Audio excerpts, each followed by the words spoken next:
All right, everybody. So we are slowly letting our folks in here. Looks like we're already in the mid 40s. Uh, Obviously, I'm going to stall for just a minute here doing our intro, making sure everybody gets logged in. So, welcome to what might be the sixth or seventh edition of our WPGA Winter Seminar Series. They're flying by. We are very excited for this one.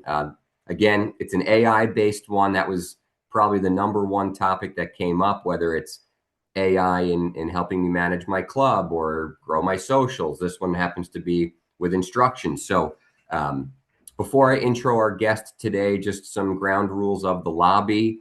We're going to go mics off, cameras off. Jonathan Stewart is in the background with Chris doing some attendance. We're working on those who their names just say iPad or iPhone. Try to change your username. That would help us a lot. Or if you notice that you do say iPad or iPhone, maybe just turn your video on for a second. Chris might be able to ID you with your face, and then you can turn it off again. Questions again, they're going to be typed in the chat in real time, so type them in the chat. I will interrupt and ask the question on your behalf. Seems to be working beautiful. This will be a very interactive one, so I might as well do the intro here of our guest. Today it is Ryan Trocchio of Sportsbox AI, which when I visited the show 2 years ago was the most poppin' booth. It was crazy. People seem to love it. For those that don't know it, it's a video program, and Ryan will explain it. I call it like the iPhone version of K-Vest. But Ryan is he's one of the regional sales reps. He's located out in Alabama, but he kind of services the Northeast and up near us. So he's an amazing resource for Sportsbox. This should be a crazy engaging one. So please ask questions. And without further ado, we will turn it over to Ryan. I will mute myself, and Ryan, go nuts, man. Awesome. Thanks, Derek. Thanks everyone for joining and taking the time out of your day to learn a little bit more about Sportsbox and how we view instructors should be using AI and markerless 3D in their teaching and instruction. I'm having some technical difficulties on my iPad. I was planning on showing you guys a little bit of a presentation and some of the mobile version of the platform, but I do have access to show you some of the studio, and maybe we'll figure out these technical difficulties as we go through. But just to kind of give you guys an idea and an overview of Sportsbox, obviously I'd assume some of you guys have heard of us and might even be using us currently, but Sportsbox is a video analysis software, video analysis platform. It is a completely markerless 3D solution on top of just regular swing, video analysis. You might be using other platforms that do just regular two-dimensional video. What Sportsbox is able to do is take that two-dimensional video and convert it into real 3D data, quantifiable, biomechanical, kinematic body data. Rotational movements, sways, bends, lifts, flexions, angles, kinematic sequences, rotational speeds, gain factors, things like that. Any way that the body is moving, we're measuring it the same way that Derek mentioned, K-Vest, and there's these other censored systems that are out there that provide 3D data as well that you might have taught with in the past or currently teaching with. Sportsbox gives you the totally markerless aspect of that. The student doesn't have to wear anything, put anything on, and you can use it on an iPhone or an iPad, or obviously a studio software that runs through a PC. But the idea is that you're getting actionable 3D data within a matter of seconds of recording the golf swing. The presentation that I was going to show at the very beginning of this was just going to give you guys a couple slides of just some introductory stuff to kind of get you into thinking about how you might be able to use Sportsbox in your daily instruction, whether that's juniors, whether that's beginners, whether that's your typical member of a country club, your 45 to 65-year-old male or female that is on their way to retirement and they play golf on the weekends, or high level collegiate players, mini tour players, professionals. It is the value is there for every single group of player that you're giving a lesson to. But some of those slides basically was just going to show you, would you prefer to dissect the ball flight and some of the club data off of just two-dimensional video, Or would you rather see that ball flight and then have, your TrackMan or your Foresight or your launch monitor data right next to it and be able to say, you know, nowadays it's hard to find instructors that aren't teaching with, some type of launch monitor. And the idea is that those launch monitors are providing club and ball data. And then when you're dissecting a golf swing, when I was getting lessons growing up in the early 2000s, you know, straight up two-dimensional video was what I did. We'd get on video, we'd take some swings, we'd put a plan together based on what we saw in the video, and do some drills and work that way. That has evolved. The way that you gave lessons 20, 25 years ago isn't the way that we see that you should be giving lessons today. The idea is with us, you can measure the body, which is giving you kind of the under the hood of what that product of that golf shot is. So the product of the way the body is moving is the draw, the fade, the pull, the hook, the whatever. And that's what launch monitors are quantifying, but we are again quantifying strictly body data, what that body is doing throughout the golf swing, and putting quantifiable measurements to how that player is moving. So would love to get into the app and show you guys more of the mobile side of things, because it's a really cool aspect of being able to literally pull out your phone or an iPad, whether you're on course or on the range, and record a golf swing and see all of that 3D data. I don't have the share screen capability on my iPad, it looks like. So what I'm going to do is I'm going to share my screen on the studio side, and there's a lot of similar functionality between the two platforms, and I think I can kind of get my point across to you guys on how Sportsbox works. But let me confirm you guys can see my screen. It looks like I can see it on my iPad, so I We're think I we're think we're good. good. Yep, I see assessment and training. You're good.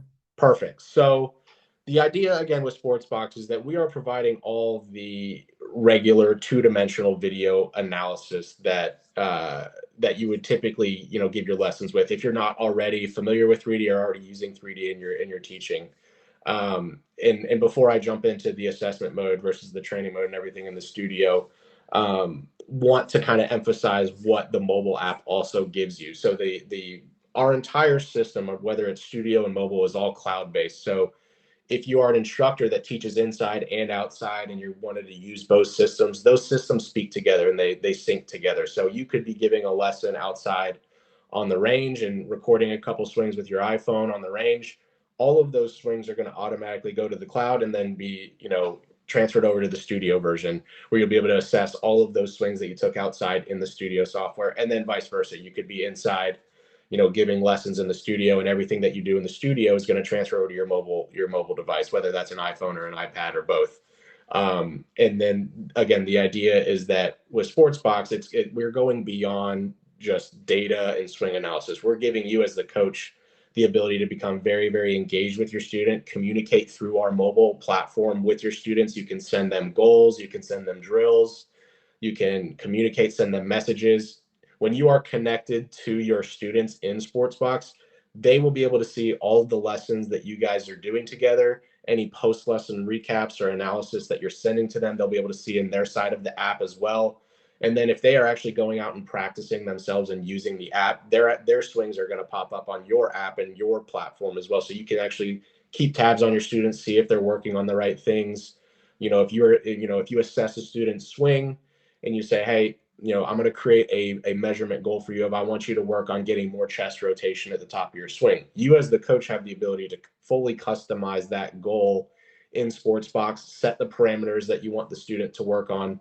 And once you've assigned that goal, that student will be able to see that goal in their app. They can go out to the range, set up their phone, whatever, and swing away. And after every single swing, they're getting real-time feedback on, after each swing, did I turn more at the top? What I felt, is it real? Am I, again, am I working on the right things in between these lessons? And the idea with Sportsbox is that you guys as the instructors are getting more engaged with your students. You're staying on top of them. They're coming back to you for more lessons because they are more engaged. So again, the idea with Sportsbox is that it's an all-encompassing platform, not just strictly just swing analysis and video technology. It kind of goes beyond that as well. But I'm going to jump in and kind of explain the assessment versus the training mode. These two modes are also available in the mobile version. There's just some slight different functionality, obviously, with the mobile version being an iOS, app-based platform. on a phone or an iPad. This is running through my laptop. It is a PC based platform, which is, a perk to the studio system is that it is a dual camera system. You can run face on and down the line video at the same time. And whereas the mobile app, you're recording face on or down the line, and you're switching back and forth between the two. But what I'm going to do is I'm going to pull up the assessment mode. It's going to pull up a live view of my office here, and I'll take some swings in a second and show you how quickly everything converts into 3D. But what I'm going to do really quick is just show you a couple swings here once you've recorded a swing, and we'll go down here and we'll look at Luis here down over at Quail Hollow. So this is what you're going to see as an instructor on the computer once you've recorded a golf swing. So the cameras that we offer, they're live, they're always running. So with the idea with the software is that you can swing away, the player can swing away, they can get loose, they can take as many swings as they want. Every single swing is being captured, and then when you want to go back and find the swing that you want to take a look at, you can easily drag over from the right hand side into the middle of the screen what swing you want to take a look at.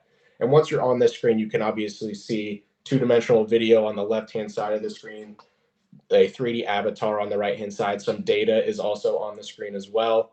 And then I have, one measurement down at the bottom, which is an indicator of ours. It's a measurement of his pelvis lift into impact. You can customize fully as an instructor what data you want to see after each swing. So some coaches have kind of like a pre-flight or pre-lesson checklist of, certain set of numbers that they typically like to look at with every single golf swing, and then they can get into some different measurements, case by case. But same thing with a TrackMan or a Foresight or Launch Monitor. You probably have a handful of data that that you're going to go to and rely on and look at for each swing. It's the same thing with Sportsbox. You have a couple measurements that you want to look at for each golf swing. But as far as functionality and kind of just walking you guys through this, the idea again, you're assessing the golf swing on the left hand side of the screen, and you can see as I take this golfer through, fully in sync with the avatar on the right hand side, and that data is moving as the golfer is moving.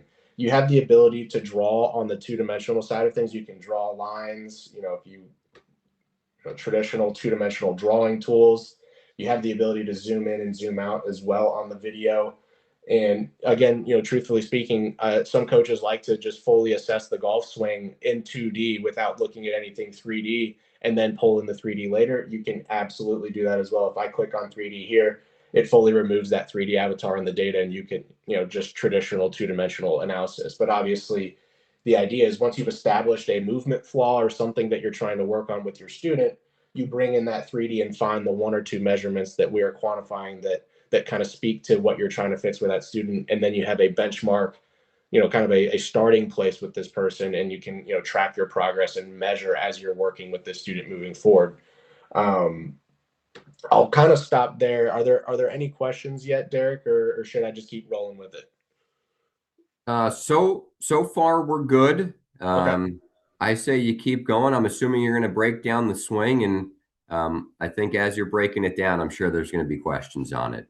Yeah. So fortunately, we can look at some pretty messed up swings, and I would love to get some feedback on some of the instructors in the room on what they're seeing in the golf swing. The one that I just selected here, actually, Luis, is a pretty good golf swing, pretty sound swing. But just to kind of give you guys, for example, if I take it to the top of this swing here, if we're looking at rotational numbers, for example, we're looking at that chest turn. You can see with the avatar, that yellow horizontal chest line there. If I click on this number, what it's going to do is it's actually going to give me a holistic look of the entire golf swing in sequence, and it's going to tell me where that player is tracking against a PG, a professional tour player level. So that blue line is the pro level, the green line is Luis. So it gives you a good indication of if that player is, tracking with tour level or kind of varying off of where they should be.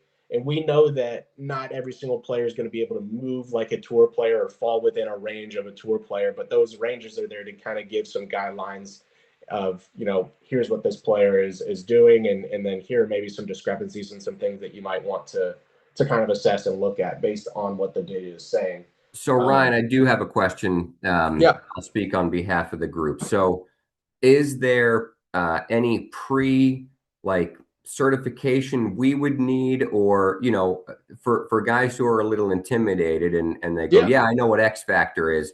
What the heck is a good one? What the heck is a bad one? I don't necessarily want to compare them to PGA Tour. Can I compare them to LPGA Tour or like a four handicap? And like what even, that screen is great on the right, but how do I know that a negative 49 X factor is any good? absolutely. Yes. So a couple things to kind of break down, and that's a fantastic question. Thank you for asking. So with Sportsbox, we offer multiple certification courses: a level one certification, a level two certification, and a university course. On top of that, we have daily office hours where instructors that are getting onboarded onto Sportsbox and just getting started. Monday through Friday, there's an hour during the day that you can join if you have time and ask questions, bring swings to the table, and basically just learn how to use the app. As far as most of you guys in the room today are already, you guys understand what we're measuring. It's more of understanding how to run the software, understand maybe some of the different verbiage and lingo that we use. But you guys understand what rotation is or turn is. You understand what sway is or slide is. You understand what tilt or bend is. You're already teaching everything that we quantify in this two-dimensional video here in your lessons.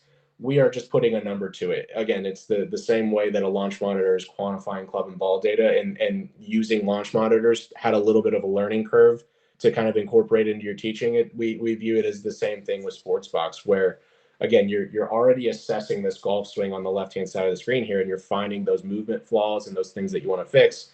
And then all you need to do is again find the one or two data points that we measure that correlate to that, and then you have validation of what you're seeing if it is something that you see as a flaw. Or again, you can potentially use the data to find some things that your trained eye might not be able to see, because there's sometimes some limitations in just two-dimensional video that you can't see. But no, that's a fantastic question on getting trained up and how to use the software, as well as like within the platform. There are some things that help coaches kind of get around as well.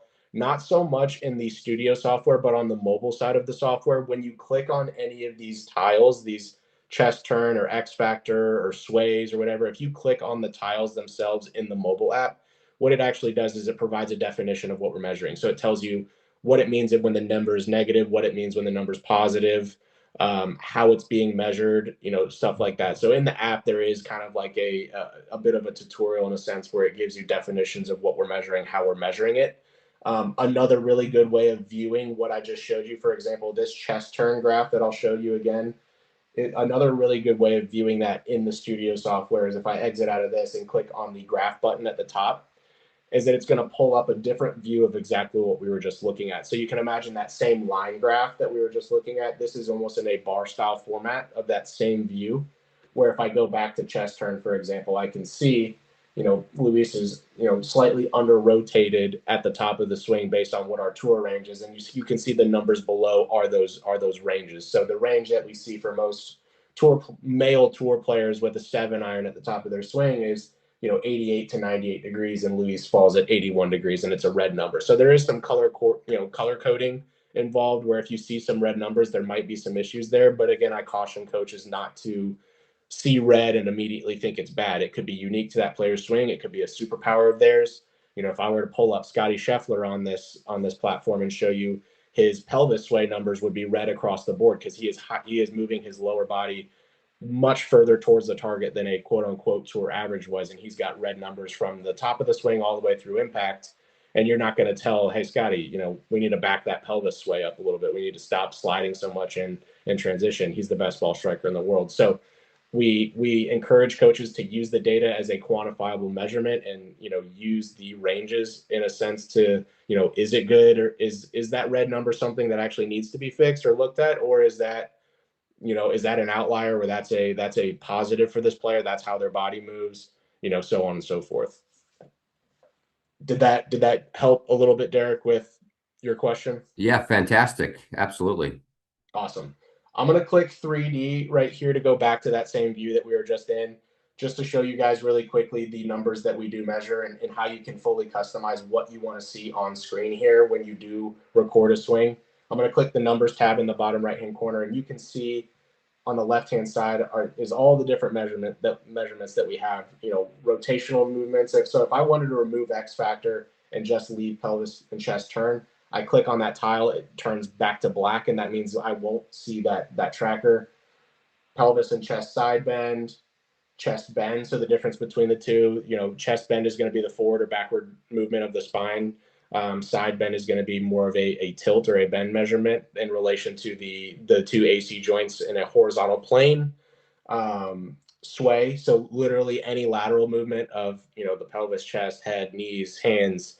Sway gap is a very common number as well that a lot of coaches are starting to adopt and use. Terry Rolls, one of our ambassador coaches, pretty well known coaches. He's kind of like the one that coined the turn sway gap, but what that's measuring is the difference between the center point of the chest and pelvis. It's a fantastic measurement for identifying, for example, like a classic reverse pivot move where that chest is, leaning towards the target more than the lower body is. You can actually quantify and measure how far that chest is ahead of the pelvis. That's a great measurement for that. Vertical movements, lifts of the chest, pelvis, head, hand, elbow and knee flexions, wrist angles, shaft angles, tempo information, kinematic sequence, so your rotational speeds, your transition order, linear speeds, and then thrusting would be any like down the line data, so early extension type data, swing direction data versus your stance, club hand gap data. I don't have any thrust data on this player because in this scenario I only had my face on camera working, and that is a good point to bring up because this system can fully run off of one camera angle, obviously with the mobile version being face on or down the line, but with the studio software, obviously the perk is that you can get both with every single swing. Derek mentioned being able to compare two swings side by side, or being able to like say, hey, here's your swing. I want to compare you to whether that is a tour player, an LPGA player, a handicapper at the club that has a really good move that you want to compare them to, or just comparing that player's two swings side by side and showing them the differences between their two swings, whether that's before and after the lesson, 6 months down the road, or in a sense of, how some coaches really use this with higher level players is, or this can be used for any level player, but when that player is swinging it really, really well and they're scoring really well, a lot of coaches will capture some swings with Sportsbox and save those swings as a baseline for that player, and then always go back and reference, that swing, and being able to compare the two side by side. And while I'm pulling up another swing, I'll use an example with Bryson.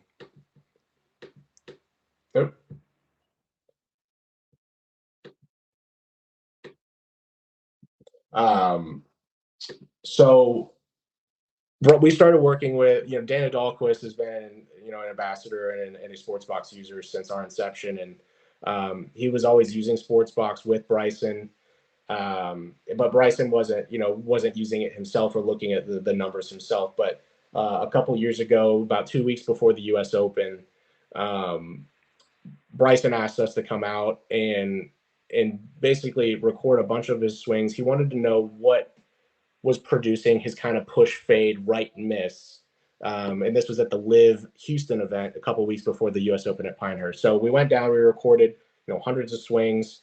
And what we did was we were able to basically do kind of a regression analysis, with a lot of our internal resources and help from Dana and some of the launch monitor data that was captured, but basically run an analysis and see here's what the foresight data is saying, here's what the body data is saying. And we basically found three different things that Bryson was kind of wanting, that we were identifying as the three kind of things that were the discrepancy between the draw that he wanted to hit and that kind of push fade miss. He wanted to miss left all day. He did not want to worry about a right miss. So we identified sway gap, chest side bend, and pelvis sway as like three things that kind of were like outliers. And when the data started to kind of vary a little bit, this is when he was hitting his his push fade miss. And basically delivered that analysis and that data to Dana and Bryson on the range at the U.S. Open at Pinehurst, and they put some of the things into play to kind of widen that sway gap a little bit, because when Bryson got a little bit too stacked at the top of his swing, and wasn't creating enough separation between the chest and the pelvis and the downswing, he would hit that push fade miss, where when he creates that separation, that pelvis gets a little bit more ahead of the chest and the chest stays a little bit more behind, creates that natural draw swing for him. So, basically delivered that information to him on the range on Tuesday at the U.S. Open, and he went and won the U.S. Open, and had one of his best ball striking performances of his career. And now Bryson uses Sportsbox in every single lesson, every single day when he's practicing. He's looking at a couple measurements that he knows are his bugaboos and his things that he's kind of keeping tabs on. And I bring all this up because I was talking about how some coaches like to use certain really good swings as references, where Dana and Bryson are always referencing those swings from the U.S. Open when he was striking it really well, and those numbers, his sway gap number at the top or in the downswing, and his pelvis sway at the top and in the downswing. He's referencing those numbers as, hey, this is where I want to be, and if I'm not there, I know if I'm half an inch off, whatever it may be. But very, very cool story with Bryson, and we hope to continue to work with a lot of tour players in a very similar fashion. But I'll just pull over another one of Luis's swings, and then what we'll do before I kind of wrap things up is we'll talk about we'll look at some pretty rough swings, and I'll let someone in the crowd kind of analyze, and we can look at the data together and everything. But you look at these two swings side by side in two-dimensional video, and this is a really good example of where with Sportsbox we don't know what the target line is. With Sportsbox, we are strictly just measuring body data, and the way that we're measuring rotational data is based off that ankle to ankle line. So you can see how much more shut Luis is with his stance here. So his rotational numbers, he was asking if his rotational numbers are going to look different, and they could have if he had opened up his hips more or his chest more than he did. But he basically just set up closed with the same address position. So this gives you a good idea of if I pull in the 3D aspect and I look at, we go to the top and look at chest turn, for example, you can see the chest turn number is, 3 degrees different. But the big difference between the two, again, if I go back to the two-dimensional video, is strictly just kind of the setup and address. And you can see here, it looks like he's got much more rotation with, his shoulders. And this is the beauty of 3D, is just because it looks like he's got more rotation here, you need to consider the fact that he was set up, however many degrees closed at address. So a really, really cool sense of, understanding that you're not going to get the full picture from just two-dimensional video. Adding in the three-dimensional aspect really brings a ton of value in being able to look at the difference between two golf swings. And you can see a big difference here, for example, between the chest sway. So, how much further, towards the target his chest was, his chest is leaning towards the top of the swing here versus the swing on the left. So very, very powerful for you guys instructors with this view here to be able to show a student that, hey, here's what we were working on at the beginning of the lesson, here's where you are now. These are the differences between the two golf swings. And then again, a very cool view of that as well is if I click on the graph, for example, I can look at the two measurements side by side and clearly see the differences at each key position. So address, backswing club horizontal, BAH is backswing arm horizontal, top, downswing, and so forth. So very, very, powerful view. Again, if we look at chest turn, or if we look at, the chest sway, for example, we look at the key differences between the two, and, how in that first swing he tracks really well. In that second swing, he gets a little bit, too far towards the target. So, very, very powerful tool in your lessons that, again, quantifying how that body is moving. And if you're working on a specific new feel, if that new feel is producing what you guys expect to be the real result. Ryan, we do have a question from Yep. a fantastic teacher in the section, Yeah. Jason Tipton. So he might have maybe missed the first part. So he's asking, is there a way to see PGA and LPGA tour swings to compare, or how would you recommend doing research? So you showed the Yep. bar graphs comparison, but I think maybe what everybody's wondering is, do you have a database of pros that you would draw into, or how do you recommend we upload some of our favorite swings? Like, Yeah. if Tippy loves Adam Hadwin and he wants everybody to swing like Adam Hadwin, like how can he grab a face on of Adam Hadwin and get it into his system?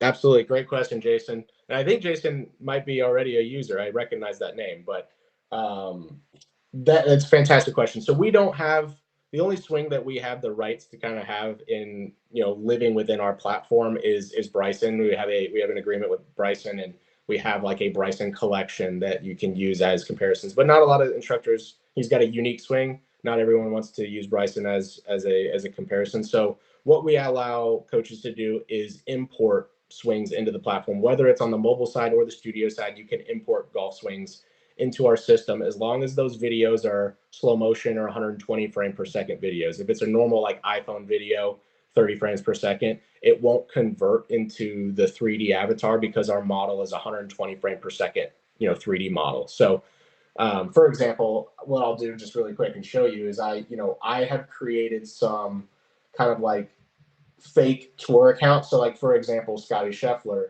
I have a fake account created for him and I've imported some of his swings. And if I go back to, let's see, go back, I think I imported this quite a while ago. So let me go back to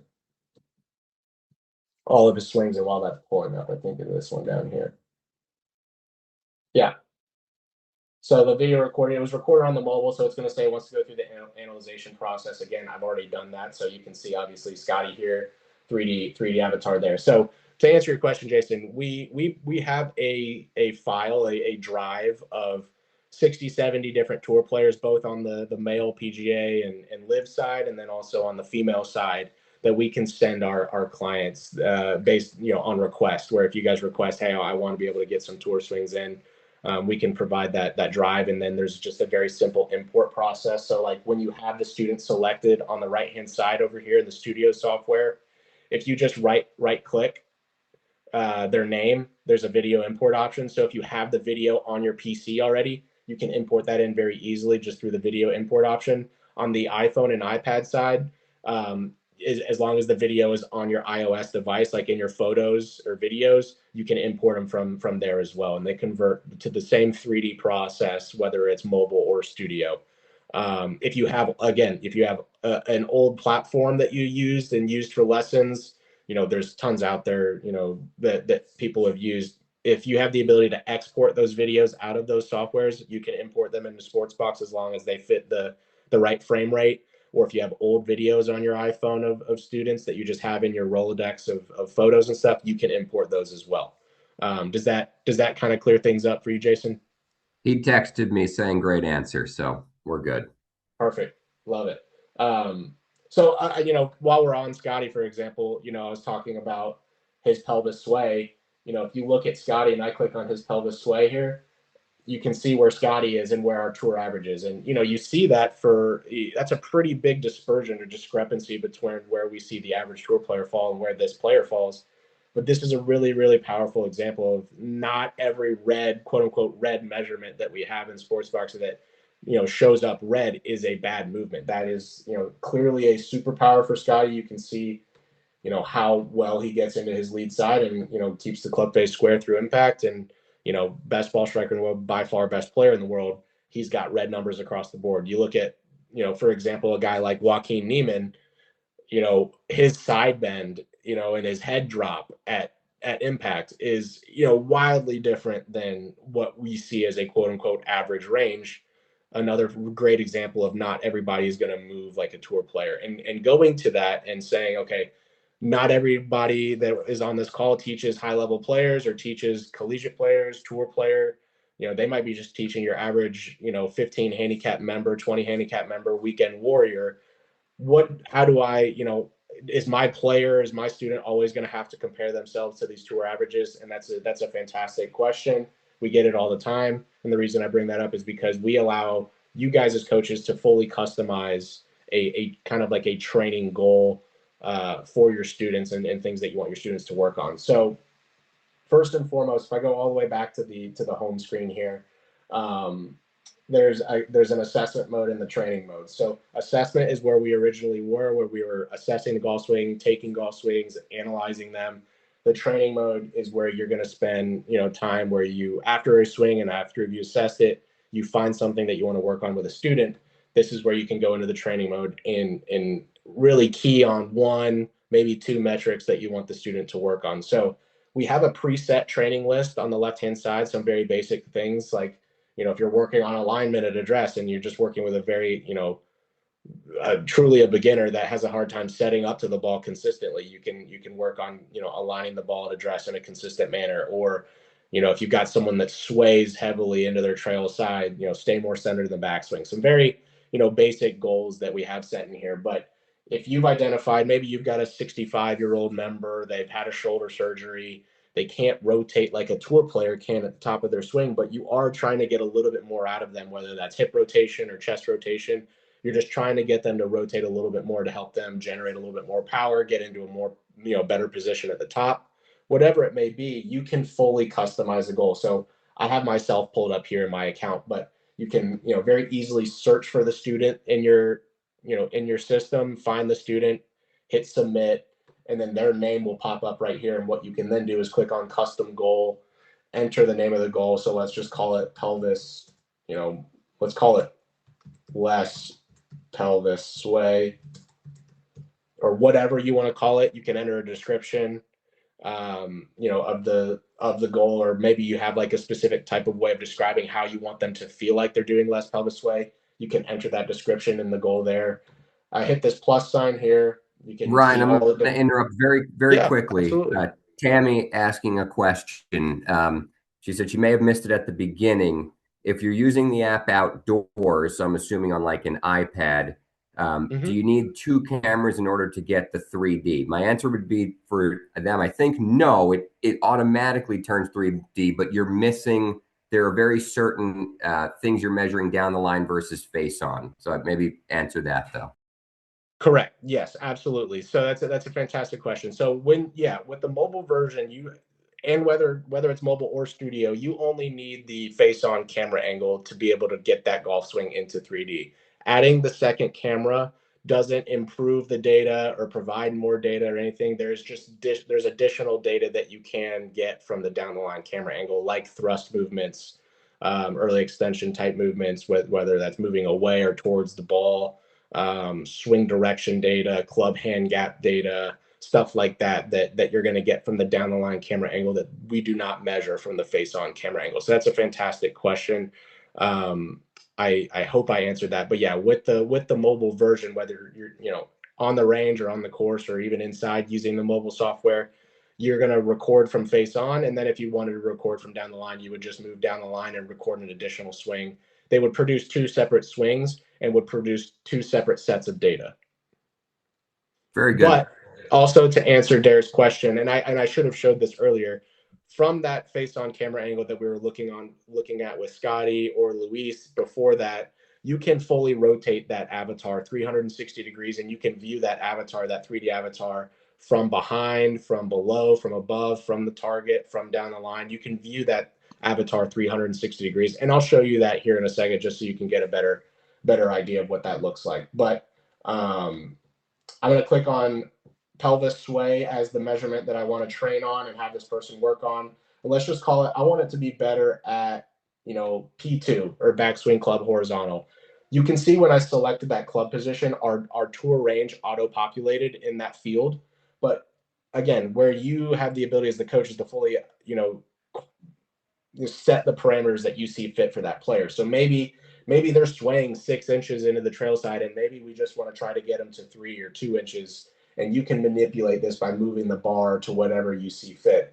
For the purpose of this, I'm just going to leave it at the tour average, and I'm going to hit add goal, and I'm going to hit submit, and it's going to go right into a training mode. And I'm going to try to not hit my ceiling, but I'll show you guys just like kind of a live view here of kind of how this training mode works. So I get in frame, it says take a swing, and I'm just going to excessively sway into my trail side, and I'm going to follow through, not hit the ceiling.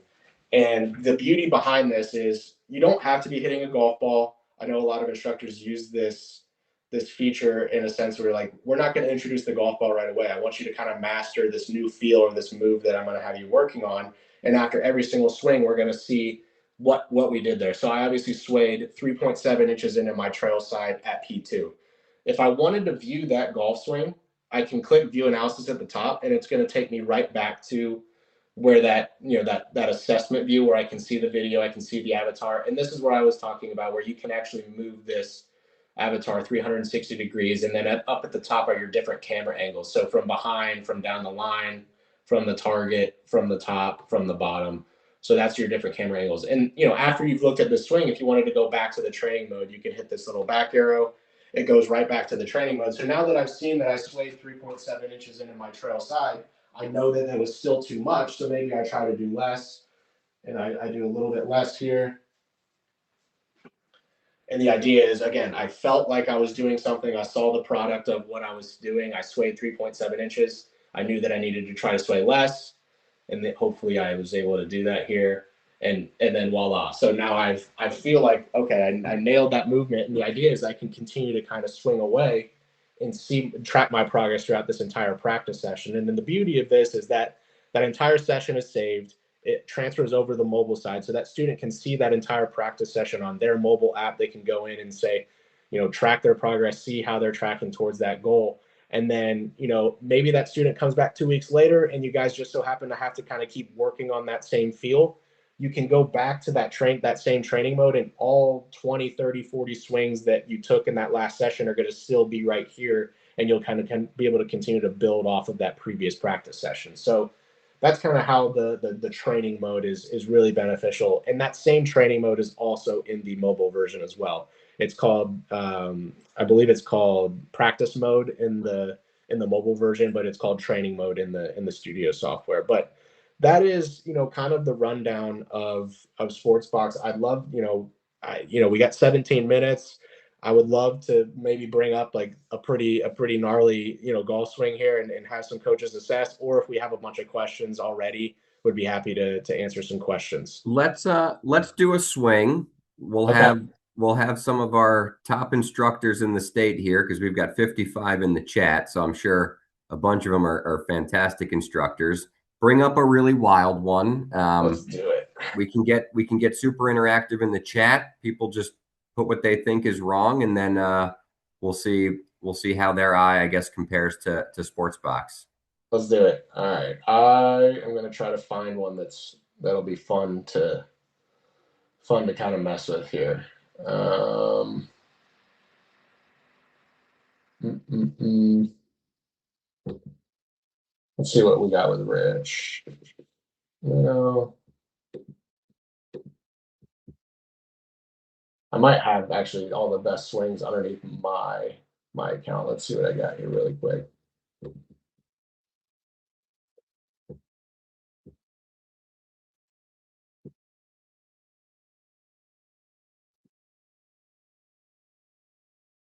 All right, so Jeff, this might be a good one. He's an older gentleman, and this was recorded on the mobile version, so it's going to take a second to convert into 3D on the studio side. It should be 3 or 4 seconds normally, so it's going to have that pop up and tell me that it was recorded on the mobile side. So here we go. So, and let me do this. I'll turn off the data, and we'll just strictly look at the stripped down 2-dimensional video, and we'll look at just the stripped down avatar without any data here in the golf swing. I'll play it through it at 0.1 speed and let you guys just see a golf swing.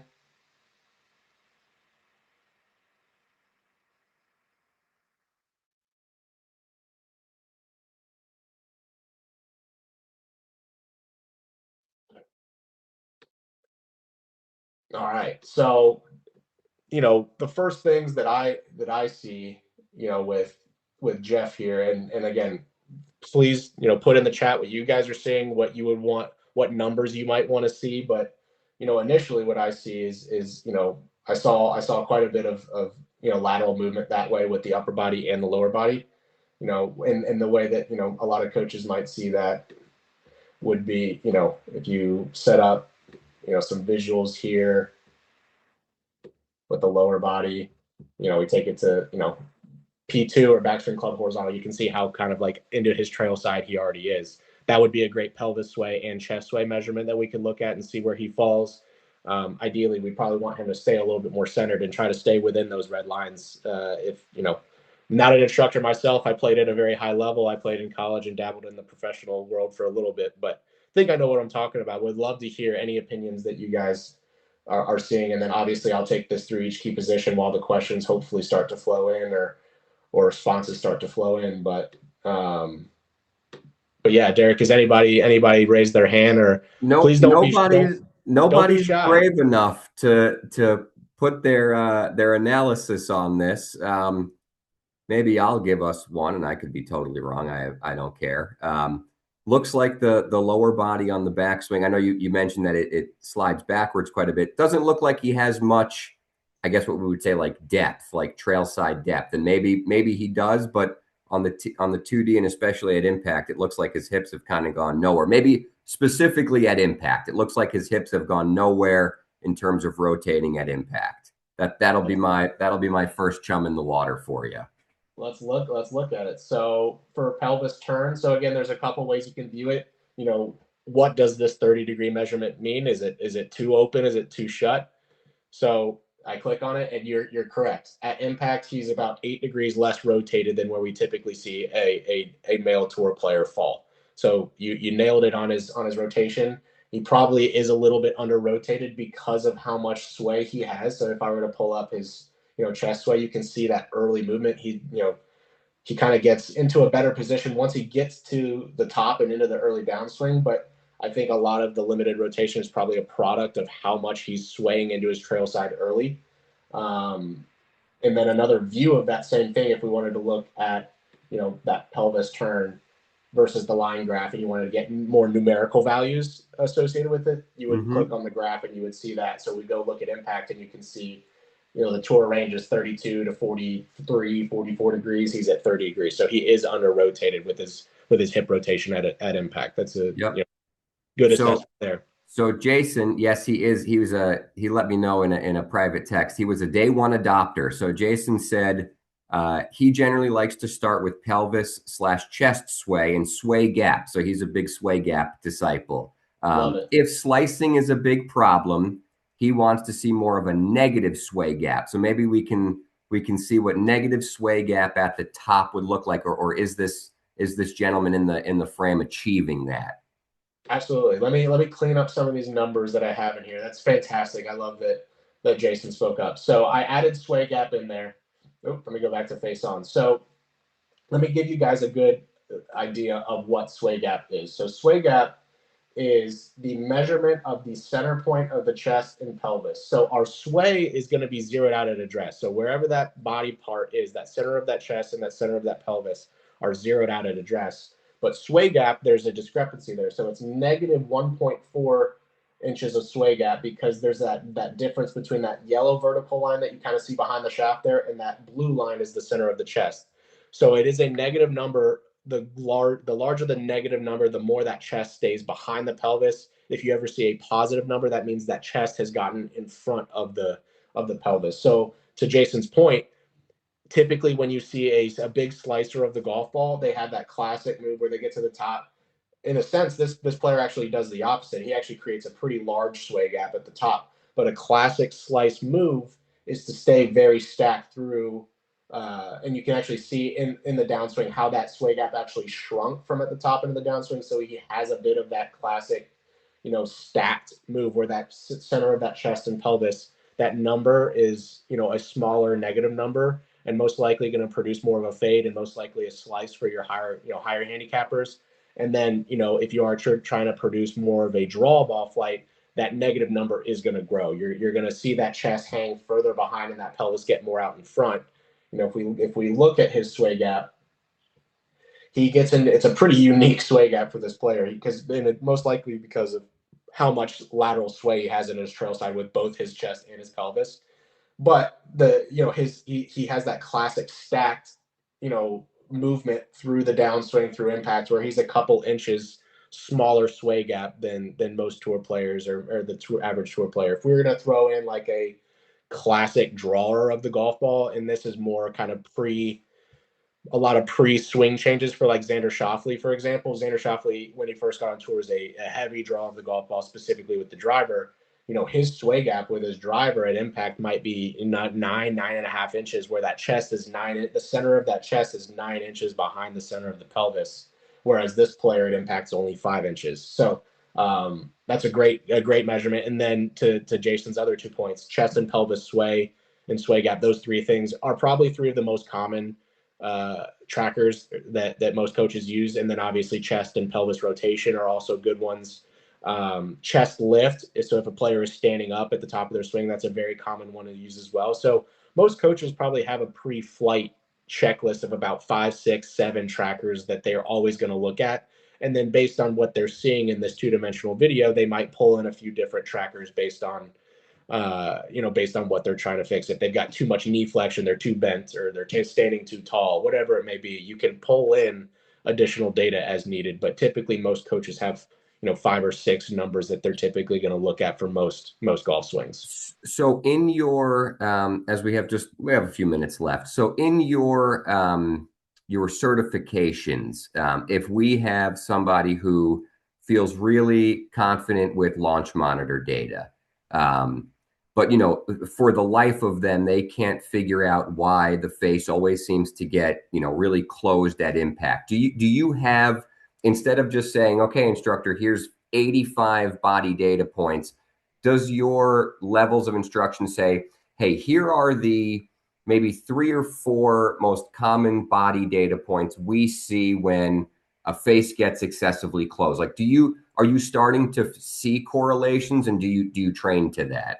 Absolutely, that's a fantastic question. So we're constantly looking at golf swings and different data points that correlate to certain shot shapes, and we're actually working on releasing some of that and putting it within the platform where you can here my player's hitting a slice, here are 3 data points that you would most likely want to look at for what produce a typical slice of a ball flight. So that's a fantastic question. We also do and just launched a AI component of our software called Sammy. We launched it at the PGA show. It's kind of still in a bit of a beta, but it should be released to the public fairly soon. Where basically it's like Chat GPT but for Sportsbox.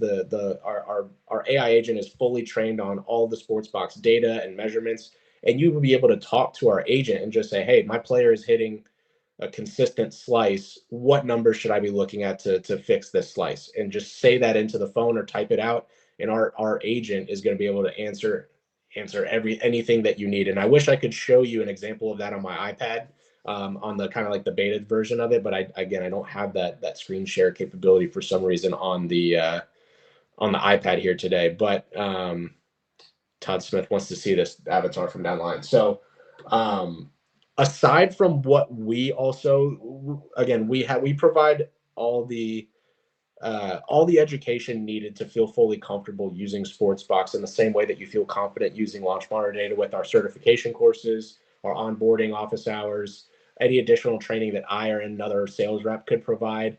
But we also do basically bi-weekly webinars with our ambassador coaches, whether that's Dana, Terry, Janine Murphy,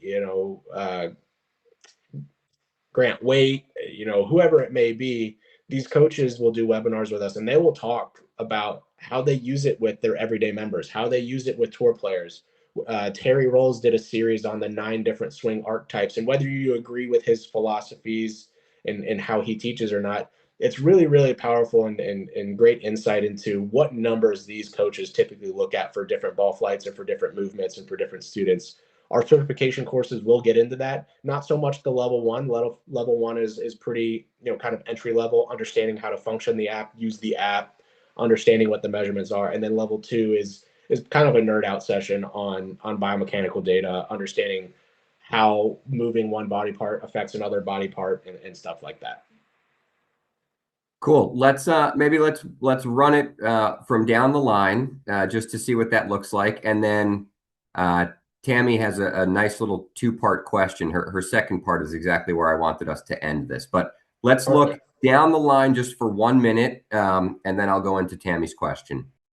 So I have that's fantastic. I have the club and hand path, so it gets a little kind of jumbled here if you've got both of those pulled up. But if you wanted me to, I could remove like the hand path and just do the club head, or I could do the hand path and remove the club head path to kind of clean things up if you want. So for example, this is just the hand path. But is there anything specific that coach wanted to see from down the line? And I can play it and go back to address and just play it through from down the line as well.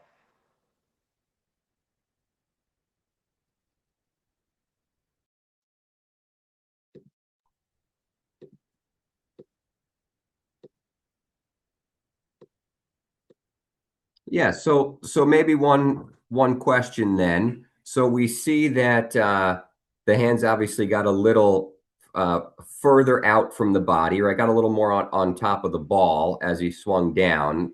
I would imagine that that was the difference between the yellow and the orange. Is Mm-hmm. there a way now? Is it this good to say, hey, the hands moved 2 inches closer to the ball, or is that a measurable? Is the Absolutely. hand path measurable? Absolutely. So from down the line, you're going to get like a hand thrust number. So you'll know how much closer or further away from where they were at impact those hands have moved. So in this sense, you would be able to measure where those hands were at address and then how different those hands had moved uh, quantifiably Hmm. how much closer or like higher, I guess, in a sense, these hands look a little bit higher Right. than they were at address. That is totally a measurable movement. It's just not from this camera angle. You would, record that swing from down the line. And that is the beauty of the studio software. Obviously, I'm in the studio software, but this was a swing that this player sent to me from his iPhone, so it was just strictly a face-on video. Hmm. But again, the beauty is I can still see that gap right here. Obviously, in the 3D side, I can see that gap. I can't quantify it, but if I did want to quantify it, I would just record from down the line. I would look at that hand thrust number. Very cool. So Tammy is going to bring us home here. So a little bit of a two-parter. How long has the app been available? Slash, is it Android friendly, or do you really only design it for an iPad? So we'll talk Android versus iPad, and then bring us home with fees, payment structure. You have your chance to sell us here. We want a lot Yeah, of let's sports go. box sales. So let's Love close it. it out with that from Tammy. No, awesome. Great question, Tammy. So the company was formed in 2020.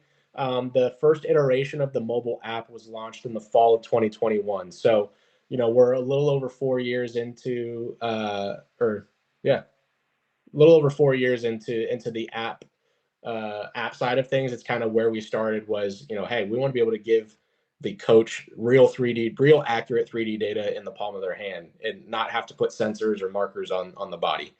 The studio version came along and was officially launched at the PGA show in 2024. Um, and then as far I know, pricing was the last iPad question. versus Android. Does it work on iPad both? versus Android. Yep. So we did initially launch it as both iPad and Android. There is still a Android version of it. It is not up to the standards of where the iOS and the Apple, the iPhone and iPad version is. We it is a very, very small percentage of our instructors that, you know, less than 2% that use Android. So we have focused all of our resources on improving the Apple version. What we tell a lot of people that do have phones that are on the Android side is just get a refurbished iPad. If this is all you're going to be using the iPad for is for Sportsbox, they're not super costly, and you get all the measurements and all the data you need via iPad. You don't have to go out and buy a new phone and completely switch your everyday phone from an Android to an iPhone. Yep. As Great, far great as idea. And then, yeah, take us home with fees. What are we Yes. paying? So with fees, the mobile app by itself is $800 annually. If there are bundling options, so if you're at a facility with three, four, five, six coaches, you can bundle those into an enterprise account where there's some savings that can be had. After three coaches, it's $500 per coach in a bundled sense. So you can save significantly by bundling and doing an enterprise account on the mobile side.